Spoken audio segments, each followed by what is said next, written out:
আমরা বাড়ি যাচ্ছি। বাড়ি যাওয়ার সময় good evening everyone, welcome back to my channel that is visionary voice with Sucharita. আশা করি তোমরা সবাই খুব খুব খুব ভালো আছো, আর আমিও খুব ভালো আছি। চলে এলাম দীঘার সেকেন্ড ব্লগ নিয়ে, যেটা ছিল আমাদের লাস্ট দিন দীঘাতে। সেই দিনটা ছিল রোববার, আর সকাল 4টের সময় উঠে আমরা 3 বন্ধুতে মিলে চলে গেছিলাম সোজা মোহনায়। আমার বর আর আমার মেয়ে যায়নি, কারণ দুজনেই খুব ঘুমাচ্ছিল, সেই জন্য দুজনকে আর ডাকা হয়নি। আমরা 3জনে মিলেই চলে গেছিলাম। তো এই দেখো আমরা টোটো ধরে আমরা এই দেখো একদম অন্ধকার রাস্তায় আমরা যাচ্ছি না। একটু ভয় ভয়ও লাগছিল যদিও, কিন্তু ভিড়ও ছিল রাস্তায়, ভয় পাওয়ার সেরকম কোনো ব্যাপার ছিল না। তো এই দেখো আস্তে আস্তে আমরা দীঘা জগন্নাথ ধাম পেরিয়ে আমরা চলে যাব। তো এই দেখো বলতে বলতে পৌঁছেও গেছে সেখানে। এখানটা কি সুন্দর লাইটিং হয়েছিল, কি বলবো তোমাদের। সত্যি কথা বলতে এত সকাল সকাল উঠে সমুদ্র দেখতে বা মোহনায় যাওয়া একটু কষ্টের ব্যাপার, কিন্তু তোমরা যদি সেখানে যাও ভোরবেলা, সত্যি সেখানে গেলে একটা আলাদাই ফিলিংস মনে হবে তোমাদের। আর তার চেয়েও বড় কথা, ভোরের সমুদ্র, রাতের সমুদ্র বা একটু বেলার দিকে সমুদ্র, 3 সময়ের সমুদ্র কিন্তু একদম আলাদা আলাদা রূপে পাওয়া যায়। মানে সত্যি কথা বলতে 3 সময়ের সমুদ্রটা দেখেছি বলে তোমাদের বলছি, যারা যাওনি তোমরা প্লিজ একবার সকালবেলা ভোরবেলা উঠে তোমরা একবার মোহনায় যেও। বিচটা সত্যিকারে ফাঁকা পাবে, জলও পরিষ্কার, আর সত্যি খুব ভালো লাগবে, আলাদাই একটা ফিলিংস হবে তোমাদের। তো মোহনা ঘুরে আসার পরে দেখি এদিকে হাজব্যান্ড আর মেয়ে উঠে গেছিলো, দুজনেই তৈরি হয়ে বসেছিল আমাদের জন্য। আমরা তাড়াতাড়ি রেডি সেডি হয়ে আমরা বেরিয়ে গেলাম একটু ব্রেকফাস্ট করতে। তো আমাদের হোটেলের সামনেই ব্রেকফাস্টের জায়গাটা ছিল। যদি তোমরা কখনো যাও এই গ্রিনারি হোটেলে, তার সামনেই দেখবে একটা দোকান, সেখানেই ব্রেকফাস্টের জায়গাটা। সত্যি কথা বলতে মানে ভীষণ ভালো ছিল, আর একদম হাইজিন মেনটেন করে রান্নাবান্না করছিলেন। তো আমরা সবাই ডিম টোস্ট, কেউ বাটার টোস্ট, কেউ লুচি এসব নিয়েছিলাম খাওয়ার জন্যে। তো সেখানে পুচকু সোনাটার সঙ্গে দেখা হয়েছিল। দেখো কি সুন্দর মানে যাচ্ছিল, আর গিয়ে না আমাদের সব জুতোগুলো চাটছিল, মানে ও মনে হয় ওর মাকে খুঁজছিল যতদূর মনে হয়। তো ভীষণ কিউট ছিল, মানে দেখো মনে হচ্ছিল ওকে নিয়ে বাড়িতে চলে আসি। যাই হোক, বাড়িতে নিয়ে তো আর আসতে পারিনি।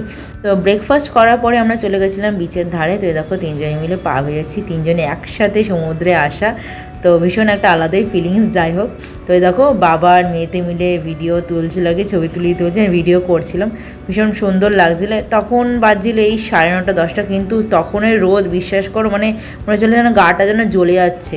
তো তারপরে বাবার মেয়েতে উঠে পড়লো এই যে ঘোড়ার ওপরে। মেয়ের একটা নতুন এক্সপিরিয়েন্স হলো, মেয়ে ঘোড়া থেকে নেমে আমাকে বলছিল যে মা জানো আমার নিজেকে মনে হচ্ছিল রানী, ঘোড়া চড়ে বেড়াচ্ছি। তো এই সমুদ্র ভ্রমণে আমরা তো এক্সাইটেড হই না হই, আমার মেয়ে প্রচণ্ড এক্সাইটেড হয়ে গেছিলো আর ভীষণ মজা পেয়েছিল। মানে সমুদ্রে তো মোটামুটি স্নান করেই ফেলেছিল। তো তখনও না মানে বিচে না এত লোক ছিল, 9:30 10টার সময় প্রচুর লোক, প্রচুর ভিড় ছিল। কি বলবো তোমাদের, সঙ্গে রোদ, মানে অবভিয়াসলি সমুদ্রের সামনে গেলে অতটা তোমাদের রোদ মনে হবে না, কিন্তু একটু যদি মানে বিচ থেকে একটু যদি দূরে যাও মনে হয় যেন গাটা জ্বলে যাচ্ছে।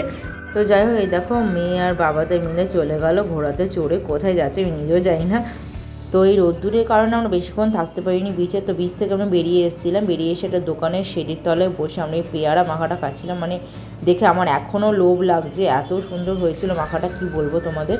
তো তারপরে আমরা চলে এলাম, যেহেতু লাঞ্চের টাইম হয়ে গেছিলো, তো আমরা চলে এলাম গোপাল ভাঁড় রেস্টুরেন্ট। আমি সত্যি কথা বলছি তোমাদের, তোমরা যদি কখনও দীঘাতে যাও, তোমরা চোখ বন্ধ করে গোপাল ভাঁড় রেস্টুরেন্টে খেতে যেও। আমি মানে আশ্বস্ত করতে পারি তোমাদের, এত ভালো খাবার তোমরা দীঘাতে, সারা দীঘাতে তোমরা খুঁজে পাবে না, সারা নিউ দীঘাতে তোমরা পাবে না। এত ভালো খাবার, এত ভালো খাবারের কোয়ালিটি তোমাদের কি বলবো। মানে খাবারের যেমন কোয়ালিটি তেমন অ্যাম্বিয়েন্স, মানে সব কিছু মিলিয়ে 100 on 100। সঙ্গে এখানে কি বলো তো, তোমরা যদি থালি সিস্টেমেও নাও, তাহলে তোমরা যদি ভাতও চাও বা যে কোনো তরকারি, তার জন্য কিন্তু ওরা এক্সট্রা চার্জেস নেয় না, সেটা কিন্তু ফ্রিতেই তোমরা পাবে, কোনো এক্সট্রা হিডেন কোনো চার্জেস নেই। আর খাবারের কোয়ালিটি সত্যি সত্যিই ভালো।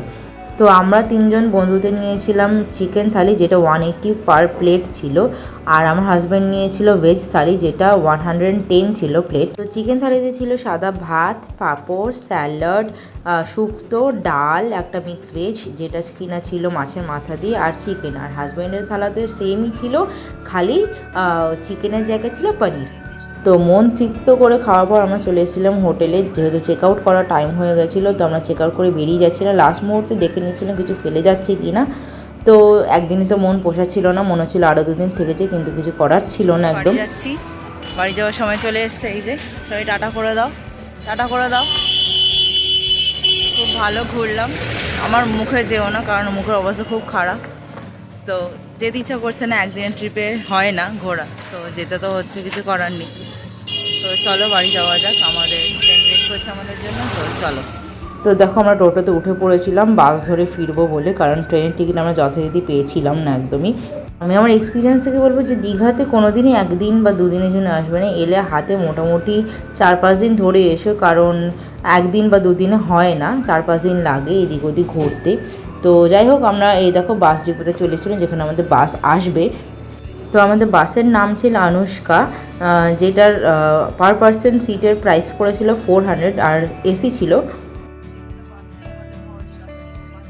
তো বলতে বলতে দেখো আমাদের বাস চলেও এসেছিলো, বাসের মধ্যে উঠেও পড়েছিলাম, যেহেতু বাইরে প্রচণ্ড রোদ ছিল, প্রচণ্ড গরম ছিল, তো এসির মধ্যে না ঢুকে পারছিলাম না। তো এই দেখো মেয়ের তো খুবই খুশি, ও তো তখনও বুঝতে পারছিল না যে আমরা চলে যাচ্ছি বা ফিরে আসছি বাড়িতে। যদিও আমার দুই বন্ধু, আমার আর আমার হাজব্যান্ডের মনটা একটু একটু খারাপ হচ্ছিলো, কিন্তু কিছু করার নেই, কাজের সূত্রে আমাদের ফিরতেই হতো, কারণ সবাইকে সবার কাজে ফিরতে হবে। দুদিনের জাস্ট আমরা দুদিনে মজা করার জন্য গিয়েছিলাম, ফ্রি করার জন্য মাইন্ডটাকে। তো বাস আমাদের একদম অন টাইম ছিল, আর আমাদের ফার্স্ট স্টপেজ দিয়েছিল কোলাঘাটে। তো দেখো আমরা কোলাঘাটে নেমেও গেছিলাম, হোটেলটার নাম আই গেস ঘোষ হোটেল ছিল। তো নেবে খুব ভালো লাগছিলো, একটু ফ্রেশন আপ হয়েও গেছিলাম ওখানে নেবে। তো তারপরে আমরা বাসে উঠে খুব মজাদার জিনিস করেছিলাম, যে মুড়ি মাখা হয়েছিল, যদিও আমি মুড়ি খাই না, তোমাদের আগেই বলেছি।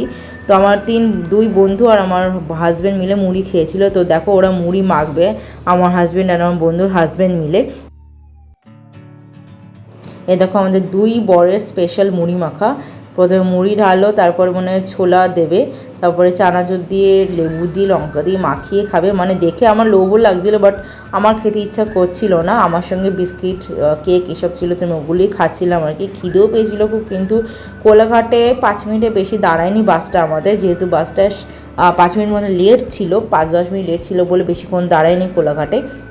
তোমরা তো দেখতেই পাচ্ছ কত মানে মনোযোগ সহকারে এই মুড়িগুলো মাখা হচ্ছিল, মানে ওরা যেভাবে মাখছিল আমার দেখে সত্যি লোভ লাগছিল, কিন্তু খাওয়ার খুব একটা ইচ্ছে ছিল না। দেখে ভালো লাগছিলো যে মাখাটা খুব সুন্দর মেখেছিল। আমার সাথে যদিও কেক বিস্কিট এসব ছিল, আমি ওসব খেয়েই ছিলাম বাসের মধ্যে। খুবই খিদে পাচ্ছিলো, কিন্তু বাস কোথাও দাঁড়াচ্ছিলও না, কি আর করা যাবে।